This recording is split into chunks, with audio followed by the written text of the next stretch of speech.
Hello friends, welcome to math Brijendra coaching centre. दोस्तों, जैसा कि आप सभी को पता है कि हम एमपी फॉरेस्ट गार्ड के लिए टॉप 15 क्वेश्चन साइंस के जो पिछले पेपर में पूछे गए फ्रेंड्स, इसका प्रैक्टिस सेट चला रहे हैं। ये पार्ट नंबर 43 है फ्रेंड्स। 42 तक अपलोड हो चुका है। अगर आप लोग अभी तक नहीं देखे हैं तो इसी वीडियो के डिस्क्रिप्शन में आपको मध्य प्रदेश वन रक्षक के नाम से प्लेलिस्ट का लिंक मिल जाएगा। वहाँ आपको साइंस और मैथ दोनों का प्रैक्टिस सेट उपलब्ध है, वहाँ से आप देख सकते हैं। Okay friends. और हाँ फ्रेंड्स, आपको बता दूं कि एमपी फॉरेस्ट गार्ड में 20 नंबर का साइंस पूछा जाएगा फ्रेंड्स।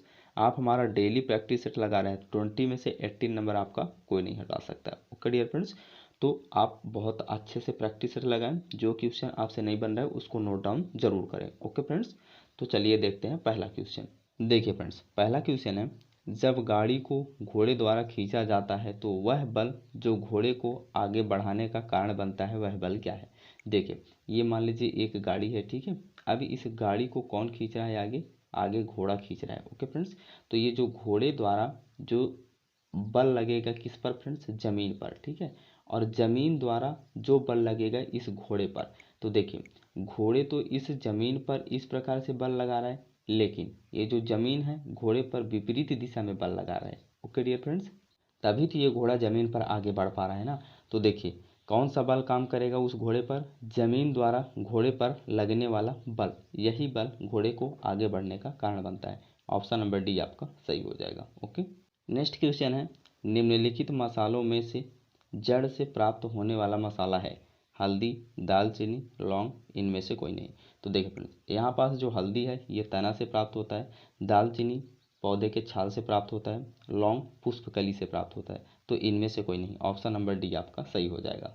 नेक्स्ट क्वेश्चन है, मनुष्यों द्वारा मूत्र में आमतौर पर उत्सर्जित होने वाला विटामिन है? Vitamin A, vitamin C, vitamin K, vitamin D. तो देखिए फ्रेंड्स, विटामिन कितने प्रकार के होते हैं? दो प्रकार के। एक तो वसा में घुलनशील विटामिन, ठीक है, और एक जल में घुलनशील विटामिन, ठीक है। एक वसा में घुलनशील विटामिन होता है और एक जल में घुलनशील विटामिन होता है, ठीक है। अब वसा में घुलनशील विटामिन कौन कौन से होते हैं फ्रेंड्स? वसा में घुलनशील विटामिन होते हैं ए, डी, ई, के। ओके फ्रेंड्स, ये विटामिन वसा में घुलनशील होते हैं। इसके बाद जो बचते हैं फ्रेंड्स कौन कौन से? कम्प्लेक्स बी, बी और बी कम्प्लेक्स पूरा, ठीक है, और सी, ये जल में घुलनशील विटामिन होते हैं, ठीक है। तो देखिए मूत्र के साथ कौन सा विटामिन निकलेगा? जो जल में घुलनशील होगा। तो देखिए इनमें से कौन सा घुलनशील है जल में? आप बोलेंगे sir vitamin C. Option number B आपका सही हो जाएगा। ओके, आप इस फैक्ट्स को भी याद रखेंगे। Okay dear friends. देखिए फ्रेंड्स, नेक्स्ट क्वेश्चन है, एक निर्वात में एक पंख और एक सिक्के को गिराने पर कौन सा सबसे पहले जमीन पर पहुंचेगा? सिक्का पहले जमीन पर पहुंचेगा, पहले पंख जमीन पर पहुंचेगा, पंख और सिक्का दोनों एक साथ जमीन पर पहुंचेंगे, इनमें से कोई नहीं। अब देखिए फ्रेंड्स, यहाँ जो गुरुत्वीय त्वरण है कुछ नहीं है, निर्वात है, एकदम वैक्यूम है, ठीक है। वहाँ पास आपका कोई प्रतिरोध नहीं, न एयर का प्रतिरोध है न कुछ का आपका प्रतिरोध है। वहाँ पास आपका जो स्मॉल जी का मान होता है ना, कितना होता है? 9.8 मीटर प्रति सेकंड स्क्वायर, ठीक है। ये दोनों के लिए बराबर है फ्रेंड्स, ठीक है। क्योंकि निर्वात है तो वहाँ प्रतिरोध कोई है ही नहीं, तो वो दोनों एक साथ जमीन पर पहुंचेंगे। ओके डियर फ्रेंड्स, तो ऑप्शन नंबर सी आपका सही हो जाएगा। ओके, अगर निर्वात ना होता फ्रेंड्स, जनरली हम खुले मौसम में जब गिराएंगे तो पहले सिक्का पहुंचेगा, लेकिन बोला वैक्यूम में, निर्वात में, वहाँ पास कोई प्रतिरोध नहीं है, वायु तक का प्रतिरोध नहीं है, तो वहाँ पास जो आपका स्मॉल जी का मान होता है ये कितना होगा? दोनों के लिए 9.8 ही होगा। जब 9.8 ही होगा फ्रेंड्स तो वो दोनों एक ही चाल पर नीचे की तरफ त्वरित होंगे। ओके डियर फ्रेंड्स, इसको आप जरूर याद रखेंगे, ठीक है। और प्लस आप ये स्मॉल जी का भी मान याद रखेंगे, ये भी पूछा जाता है। Okay dear friends, next question है फ्रेंड्स कि निम्नलिखित में से किसे सौर कुकर में प्रयोग किया जाता है? अवतल दर्पण, उत्तल दर्पण, उत्तल लेंस, अवतल लेंस। तो देखिए फ्रेंड्स, जो अवतल दर्पण होता है वो किस प्रकार से होता है? इस प्रकार होता है, बाहरी तरफ उसका कलाई होता है, ठीक है, और अंदर की तरफ क्या होता है? यहाँ परावर्तक सतह होता है, ठीक है, और ये आपका पोल होता है, ठीक है। यहाँ पास ध्रुव होता है, ये मान लीजिए वक्रता केंद्र होता है, यहाँ पास फोकस होता है, ठीक है फ्रेंड्स। तो देखिए मैं सिर्फ अवतल और उत्तल दर्पण की बात कर रहा हूँ, ठीक है। ये एक अवतल दर्पण हुआ, तो ये प्रकाश को क्या करेगा फ्रेंड्स? जब इधर से प्रकाश जाएगी तो एक प्रकाश को कन्वर्जिंग करेगा, मतलब इकट्ठा करेगा, ठीक है। और एक उत्तल दर्पण होता है फ्रेंड्स, इसके अंदर के सतह पर पालिश होता है और बाहर की सतह पर परावर्तक होता है, ठीक है। तो इसमें जब इधर से प्रकाश जाएगी फ्रेंड्स तो टकरा कर इधर वापस हो जाएंगे, ठीक है, इस प्रकार से और इस प्रकार से। तो देखिए हमको क्या चाहिए? सोलर कुकर के लिए प्रकाश को इकट्ठा करना है ना, तब ना वहाँ पास तापमान बढ़ेगा तो खाना पकेगा। आप बोलेंगे सर बिल्कुल, तो किसको हम करें उपयोग करें, उत्तल दर्पण को करें कि अवतल दर्पण को? आप बोलेंगे सर अवतल दर्पण को करिए। क्यों सर? क्योंकि इसमें से प्रकाश टकरा कर एक केंद्र बिंदु तक पूरी प्रकाश इकट्ठा हो रही है, लेकिन उत्तल दर्पण में तो सभी प्रकाश टकरा के वापस हो जाते हैं, ठीक है, इकट्ठा नहीं हो रहे हैं, तो इसलिए हम अवतल दर्पण का प्रयोग करते हैं। ऑप्शन नंबर ए आपका सही हो जाएगा। Okay dear friends. Next question है फ्रेंड्स कि दर्पण बनाने में निम्नलिखित में से किसे उपयोग में लाया जाता है? जो हम जनरली सामान्य रूप से समतल दर्पण जो होता है फ्रेंड्स, जो चेहरा देखने में काम आता है, उसको बनाने में किसका प्रयोग किया जाता है? सिल्वर नाइट्रेट का, सिल्वर ऑक्साइड का, सिल्वर एसीटेट का, सिल्वर अमलगम का? तो बताएं फ्रेंड्स। देखिए मान लीजिए एक शीशा है, ठीक है, इसको जब हम देखने के लिए प्रयोग कब कर सकते हैं फ्रेंड्स? जब इसके एक सतह पर पॉलिश किया हुआ हो, ठीक है, मीन्स इधर कुछ ना कुछ पॉलिश किया हुआ हो। तो वही पूछा जा रहा है कि वो जो पॉलिश किया जाता है वो किस पदार्थ का किया जाता है? तो देखिए सिल्वर नाइट्रेट का किया जाता है। ऑप्शन नंबर ए आपका सही हो जाएगा।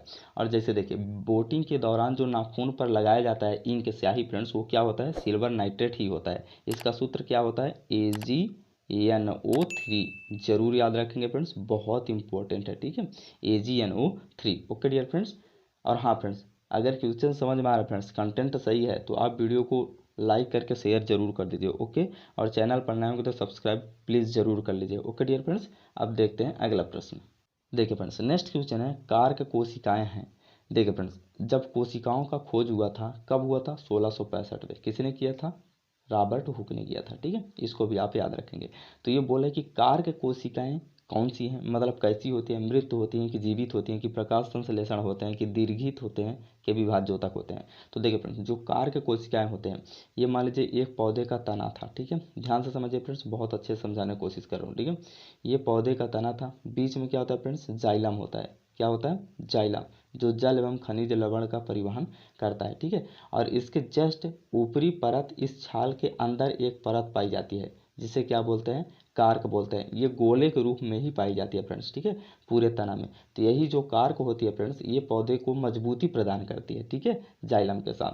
तो ये कई किस प्रकार का होता है? ये मृत कोशिकाएं होते हैं फ्रेंड्स। ऑप्शन नंबर डी आपका सही हो जाएगा। ओके, देखिए फ्रेंड्स नेक्स्ट क्वेश्चन है सोलर सेल बनाने के लिए कौन से अर्धचालक पदार्थ का उपयोग किया जाता है? अब देखिए फ्रेंड्स अर्धचालक का उपयोग किया जा रहा था, इसमें देखिए कौन सा ऑप्शन है? Tungsten, silicon, copper, aluminium.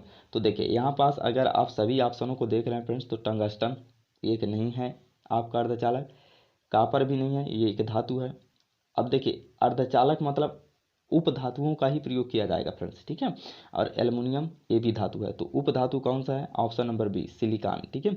इसका परमाणु क्रमांक कितना होता है फ्रेंड्स? 40 होता है। इसका सिंबल क्या होता है? SI होता है। ओके, नेक्स्ट क्वेश्चन है फ्रेंड्स कि ओजोन परत के संरक्षण के लिए किस दिन को विश्व का ओजोन दिवस मनाया जाता है? तो किस दिन को मनाया जाता है? 9 मार्च को, 12 जुलाई को, 16 सितंबर को, 14 नवंबर को। तो इसका आंसर क्या बनेगा? 16 सितंबर। देखिए फ्रेंड्स 16 सितंबर 1972 में, ठीक है, 16 सितंबर 1972 में मॉन्ट्रियल प्रोटोकॉल हुआ था, ठीक है। मॉन्ट्रियल प्रोटोकॉल कहाँ हुआ था सर? ये कनाडा में हुआ था, ठीक है। कनाडा की राजधानी क्या है फ्रेंड्स? आप कमेंट सेक्शन में जरूर लिखेंगे, ठीक है।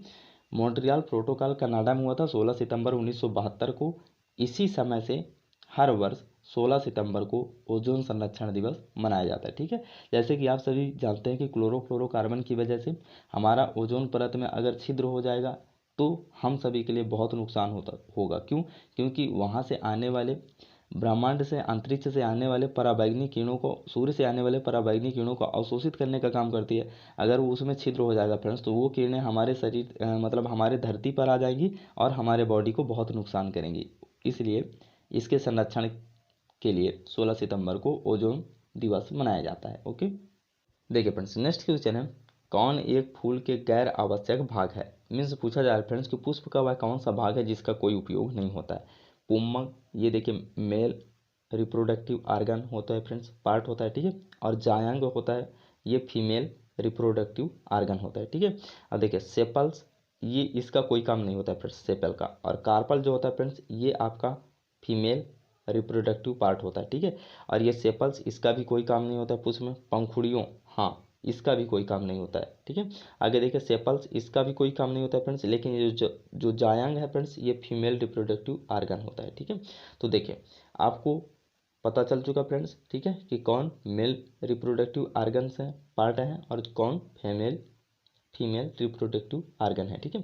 तो देखिए कि इसमें किसका उपयोग नहीं हो रहा, सेपल्स एंड पेटल्स का, पंखुड़ियों और सेपल्स का कोई उपयोग नहीं होता है। ओके फ्रेंड्स, ये गैर आवश्यक भाग होता है। ऑप्शन नंबर सी आपका सही हो जाएगा। नेक्स्ट क्वेश्चन है फ्रेंड्स कि बैसिलस थुरिंगिएंसिस का व्यापक रूप से उपयोग किया जाता है, कीटनाशक के रूप में, खरपतवार नाशक के रूप में, कृंतकनाशी के रूप में, इनमें से कोई भी नहीं। तो देखिए फ्रेंड्स, ये जो बैसिलस थुरिंगिएंसिस होता है ये एक बैक्टीरिया है। क्या है फ्रेंड्स, और बैक्टीरिया है, और इसकी खास बात यह है कि फ्रेंड्स कि ये बैक्टीरिया होते हुए भी कीटनाशी है। क्या है, कीटनाशक है। ऑप्शन नंबर ए आपका सही हो जाएगा। ओके, नेक्स्ट क्वेश्चन है फ्रेंड्स कि एम्फाइजिमा की विशेषता है परिधि, दृष्टि की हानि, सांस की तकलीफ, जीर्ण दस्त, घावों से धीरे धीरे थक्का जमना। तो इसका आंसर क्या बनेगा, ऑप्शन नंबर सी, सांस की तकलीफ। एम्फाइजिमा तब होता है फ्रेंड्स कि जब आपके फेफड़े, बोले तो लंग्स में आपके जो एल्वेलाई होते हैं फ्रेंड्स, वे धीरे धीरे क्या होते आते हैं, क्लोज हो जाते हैं, मतलब बंद हो जाते हैं फ्रेंड्स। तो सांस लेने में परेशानी होती है, तो उसी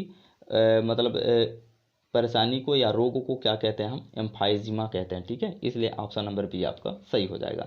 एम्फाइजिमा हो जाने के बाद सांस लेने में तकलीफ होने लगती है। ऑप्शन नंबर बी आपका सही होगा। ओके फ्रेंड्स, नेक्स्ट क्वेश्चन है फ्रेंड्स कि निम्नलिखित में से कौन सा बायोमॉलिक्यूल जीवन के कर्मचारी के रूप में संदर्भित है। अब देखिए फ्रेंड्स, किसी को कर्मचारी कब बोलते हैं, जब वो अपना काम परफेक्ट तरीके से कर रहा होता है, ठीक है। तो यहाँ पास देखिए हमारे शरीर में किसकी ज़रूरत बहुत सबसे ज़्यादा होती है। आप बोलेंगे सर एनर्जी तो हमको लिपिड से भी मिलती है, प्रोटीन से भी, विटामिन से भी, कार्बोहाइड्रेट से भी, ठीक है। तो देखिए विटामिन से हमको कोई एनर्जी नहीं मिलती है फ्रेंड्स, ठीक है। तो देखिए यहाँ पास हमारे शरीर का जो बायोमॉलिक्यूल है उसे हम जीवन के कर्मचारी के रूप में कहते हैं या संदर्भित करते हैं, वो है आपका option number D, carbohydrate. Okay, carbohydrate का फार्मूला क्या होता है आप कमेंट सेक्शन में जरूर लिखेंगे। Okay dear friends, I hope, मैं उम्मीद करूंगा फ्रेंड्स कि सभी क्वेश्चन आपको समझ में आ गए होंगे। ओके, अगर वीडियो पसंद आया फ्रेंड्स तो वीडियो को प्लीज़ एक लाइक जरूर कर देंगे, ठीक है, और शेयर ज़्यादा से ज़्यादा कर देंगे। ओके डियर फ्रेंड्स, और हाँ, चैनल पर नए होंगे तो चैनल को सब्सक्राइब भी जरूर कर लेंगे। Okay dear friends, take care, love you, मिलते हैं अगले प्रैक्टिस सेट के साथ। वीडियो देखने के लिए आप सभी को धन्यवाद।